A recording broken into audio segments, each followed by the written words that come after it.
امریکی دھمکیوں کے خلاف امامیہ اسٹوڈنٹ آرگنائزیشن کے کارکنان امریکن کونسلیٹ جانا چاہتے تھے۔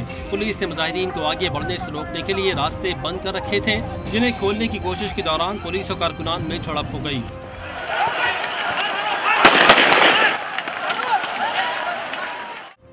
پولیس نے مظاہرین کو منتشر کرنے کے لیے شیلنگ اور لاٹھی چارج کیا، جس سے علاقہ میدان جنگ میں تبدیل ہو گیا۔ امریکہ مخالف احتجاج پر کئی کارکنان کو حراست میں بھی لے لیا گیا۔ پولیس ایکشن کے بعد کارکنان پیچھے ہٹے اور امام بارگاہ شاہ خراساں کے سامنے جمع ہو گئے۔ پولیس سے مذاکرات کے بعد مظاہرین نے نمائش اورنگی سے آگے نہ بڑھنے کی یقین دہانی کرائی۔ سندھ کے وزیر اطلاعات نے مظاہرین پر تشدد کی مذمت کی۔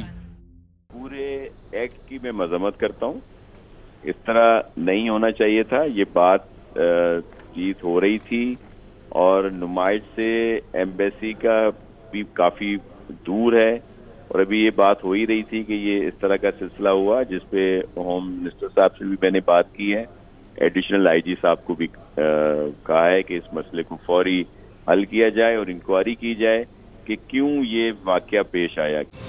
سربراہ MWM علامہ ناصر عباس نے ISO کی ریلی پر لاٹھی چارج کی مذمت کی ہے۔ انہوں نے سندھ حکومت کو ہوش کے ناخن لینے کا مشورہ دیا اور کہا کہ احتجاج ہر شہری کا بنیادی حق ہے۔ احتجاج کے پیش نظر پولیس نے امریکی کونسلیٹ جانے والے راستے کنٹینر لگا کر بند کر دیے تھے، جس کی وجہ سے کئی علاقوں میں ٹریفک جام بھی ہوا۔